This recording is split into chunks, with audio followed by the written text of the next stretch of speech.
नमस्कार दोस्तों, SSC ranker में आपका स्वागत है। मैं अभिनव। आज हम लोग पढ़ेंगे 28 जनवरी 2026 के महत्वपूर्ण करंट अफेयर्स को, जो आने वाले एसएससी एग्जाम, रेलवे, बैंक और अन्य सभी प्रतियोगी परीक्षाओं के लिए बेहद जरूरी हैं। तो चलिए आज का पहला प्रश्न शुरू करते हैं।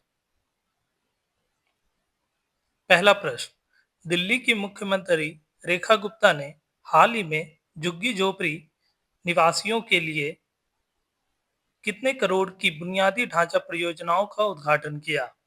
ए 144 करोड़, बी 327 करोड़, सी 700 करोड़, डी 500 करोड़। तो इस क्वेश्चन का सही आंसर 300 क्या होगा दोस्तों? 327 करोड़। कितने करोड़ की बुनियादी ढांचा परियोजना का उद्घाटन किया है? तो 327 करोड़। अब हम लोग अगले प्रश्न की ओर चलते हैं। हाँ, देखो दोस्तों, पद्म पुरस्कारों की घोषणा कर दी गई है। ठीक है, 25 जनवरी 2026 को इसकी घोषणा हुई। ठीक है, पद्म विभूषण, पद्म भूषण और एक पद्मश्री, तीन श्रेणी में बांटा जाता है। तो पद्म भूषण विभूषण कितने लोगों को दिया गया? 5 लोगों को। पद्म भूषण 13 लोगों को और पद्मश्री 113 लोगों को। तो टोटल कितने हो गए? 131। 131 लोगों में बांटा गया है। ठीक है, पद्म विभूषण किनको किनको दिया गया? तो इनमें अभिनेता किसको? धर्मेंद्र मरणोपरांत, केरल के पूर्व मुख्यमंत्री वीएस अच्युतानंदन मरणोपरांत, सुप्रीम कोर्ट के पूर्व न्यायाधीश केटी थॉमस और मलयाली लेखक पी नारायणन और किसको? एन राजम को दिया गया। और पद्म भूषण में देखो 13 लोगों को दिया गया है, जिसमें कि गायिका अलका याग्निक, अभिनेता मामूटी, बैंकर उदय कोटक और झारखंड के पूर्व मुख्यमंत्री शिबू सोरेन, जो कि मरणोपरांत है, इनको दिया गया। ठीक है, पद्मश्री में एक तो रोहित शर्मा, हरमनप्रीत कौर और अन्य बहुत सारे नाम हैं, जिसका कि यहाँ पे चर्चा नहीं किया गया है। ठीक है, एक नेक्स्ट वीडियो आएगा आप लोगों के लिए, जिसमें कि पद्म पुरस्कार से रिलेटेड पूरा डिटेल से चर्चा होगा उसमें। ठीक है, तो एक तो समझ लो अभी ये एक छोटे रूप में है।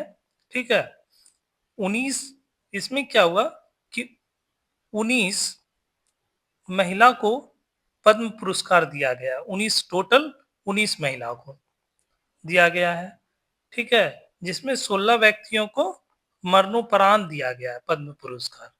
ये सब हम लोग एक नए वीडियो में चर्चा करेंगे। तो चलिए अगले प्रश्न की ओर चलते हैं। ठीक है, चलो।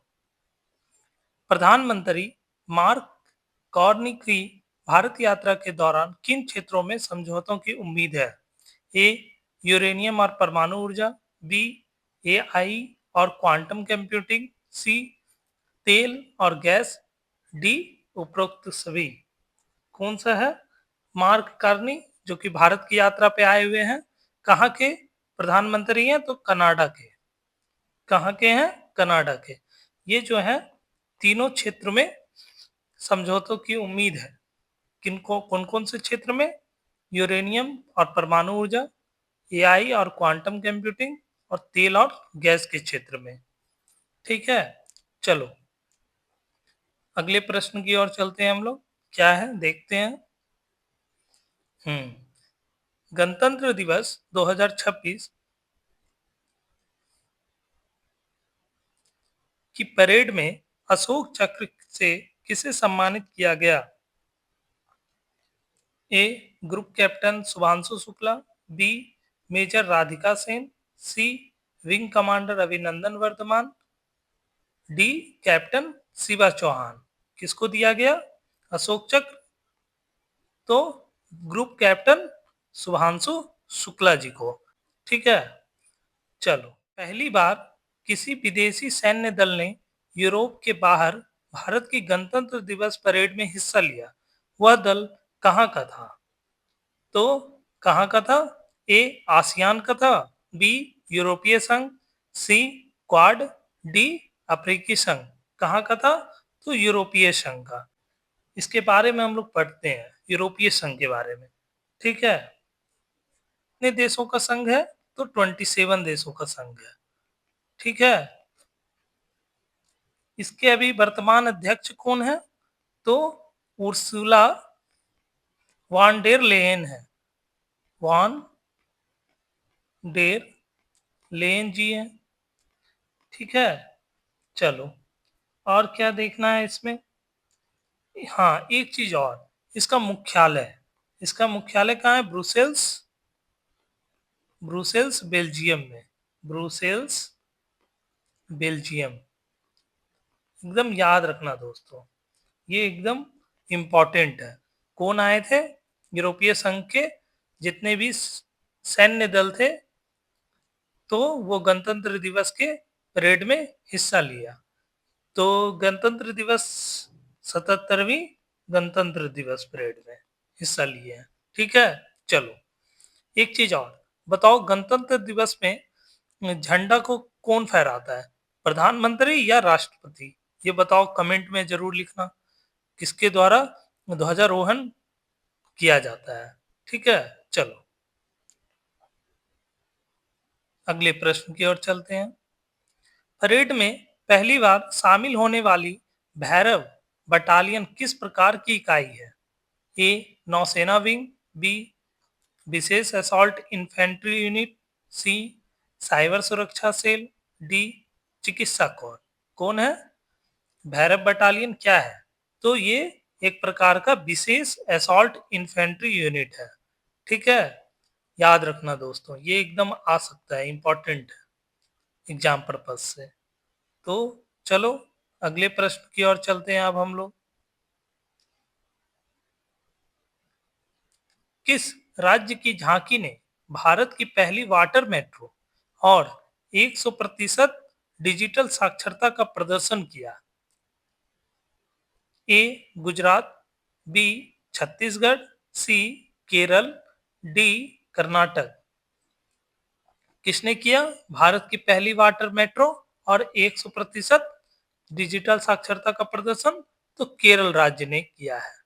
एक चीज और, भारत की पहली वाटर मेट्रो कहाँ पे है? केरल में। और अगर आपसे पूछ ले भारत की पहली अंडर वाटर मेट्रो, पहली अंडर वाटर मेट्रो कहाँ पे है? तो ये वेस्ट बंगाल में है। एकदम याद रखना, अंडर वाटर जहां पे आ जाए वो वेस्ट बंगाल, जहां पे सिर्फ वाटर रहे वहां वो कहाँ है? केरल पे। ठीक है, चलो, अगले प्रश्न की ओर चलते हैं हम लोग।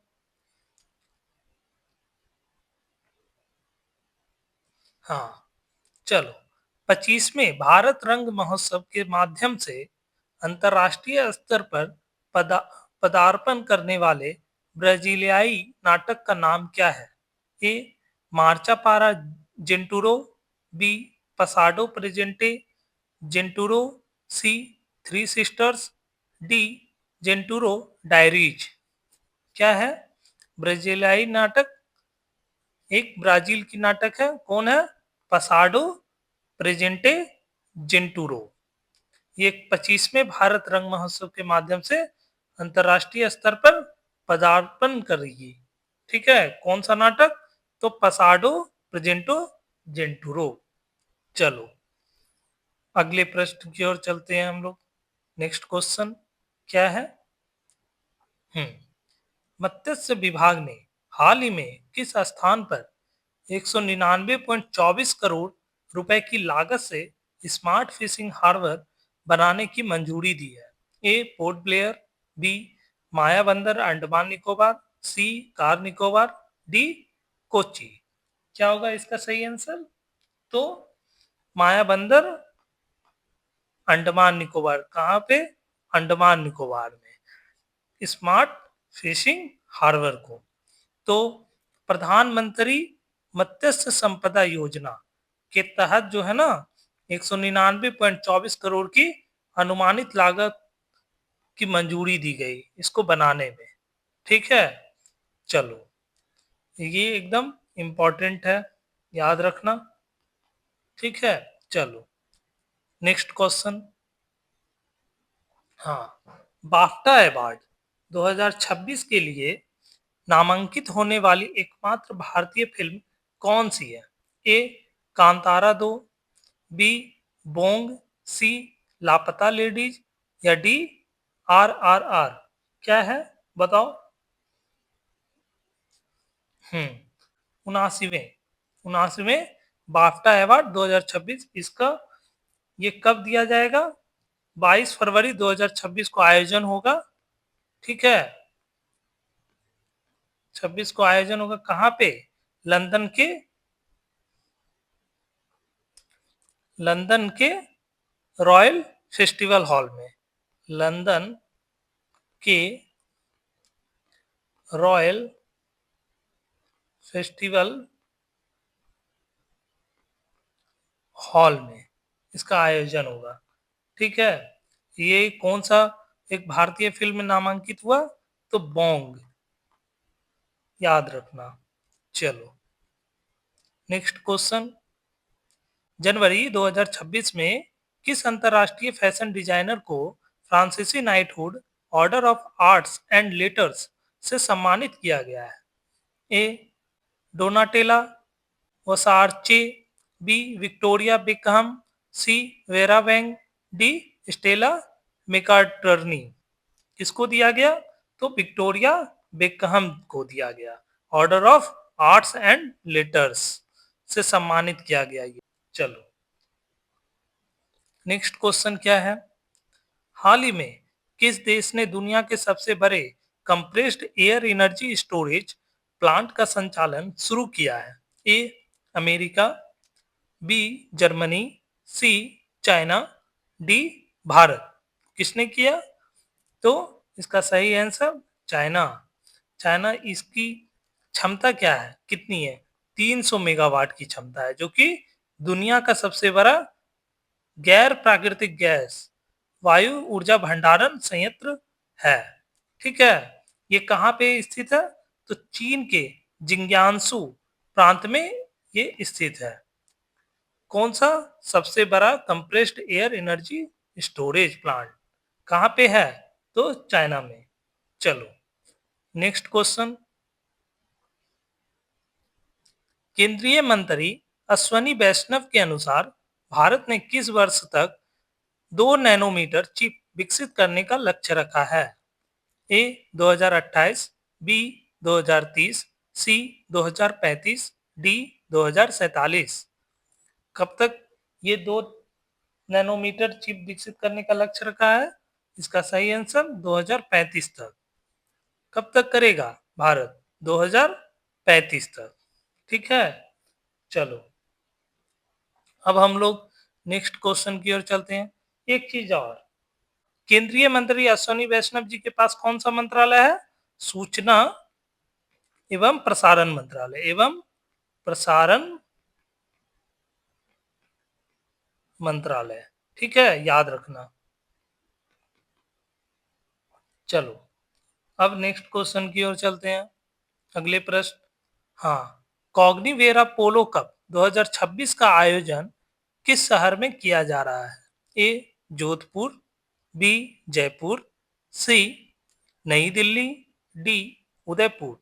कहाँ किया जा रहा है कॉग्निवेरा पोलो कप 2026 का आयोजन? तो इसका सही आंसर जयपुर। कहाँ किया जा रहा है? जयपुर में।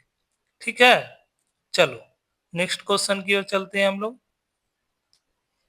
प्रधानमंत्री नरेंद्र मोदी ने भारत के तेल और गैस क्षेत्र में 2030 तक कितने अरब डॉलर के निवेश का लक्ष्य रखा है? ए 50 अरब डॉलर, बी 75 अरब डॉलर, सी 100 अरब डॉलर, डी 150 अरब डॉलर। कितने का लक्ष्य रखा है? 100 अरब डॉलर का लक्ष्य रखा है कि भारत को तेल और गैस क्षेत्र में 2030 तक 100 अरब डॉलर तक का निवेश का लक्ष्य रखा है। यह घोषणा कहाँ किया गया? गोवा में आयोजित ऊर्जा क्षेत्र पर भारत के वैश्विक सम्मेलन। कौन सा सम्मेलन था? इंडिया एनर्जी वीक 2026 के उद्घाटन समारोह में इसकी घोषणा की गई और या तो लक्ष्य रखा गया इसका 2030 तक का। ठीक है, चलो अगले प्रश्न की ओर चलते हैं हम लोग, देखते हैं क्या है।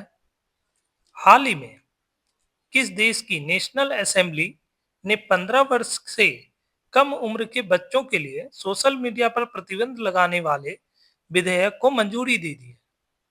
A Germany, B France, C Italy, D Canada.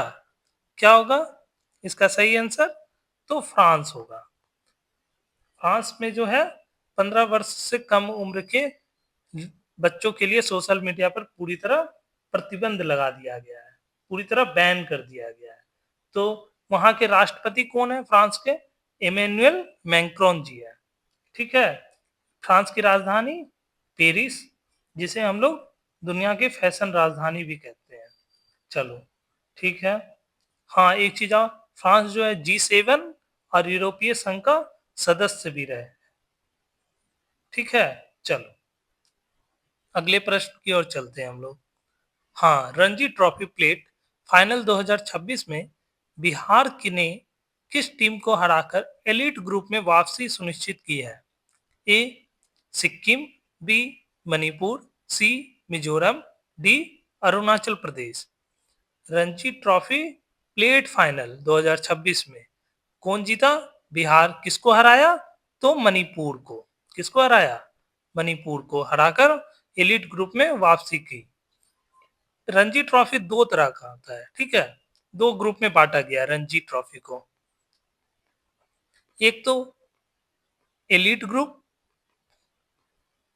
और एक प्लेट ग्रुप। जो प्लेट ग्रुप जीतते हैं उसके बाद एलीट ग्रुप में खेलते हैं। इसमें जो जीतता है वो पूरे तरह रणजी ट्रॉफी का विजेता कहलाता है। ठीक है, अभी रणजी ट्रॉफी की विजेता की घोषणा नहीं हुई है, अभी खेल ही नहीं हुआ है। तो इसका ये खेल हुआ है जिसमें कि बिहार पूरी तरह फाइनल में जीत चुका है। चलो ठीक है, चलो दोस्तों आज का यहाँ पे सेशन समाप्त होता है। वीडियो देखने के बाद कमेंट में जरूर लिखें जो जो खामियां मेरे में है, या आपको कुछ और सजेशन देना हो तो जरूर दें, ताकि मैं अपने में भी सुधार कर सकूं और नए नए करंट अफेयर्स को भी ला सकूं आपके समक्ष।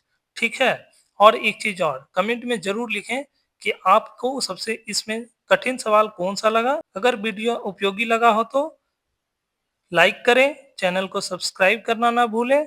मिलते हैं अगले वीडियो में। थैंक यू, जय हिंद, जय भारत।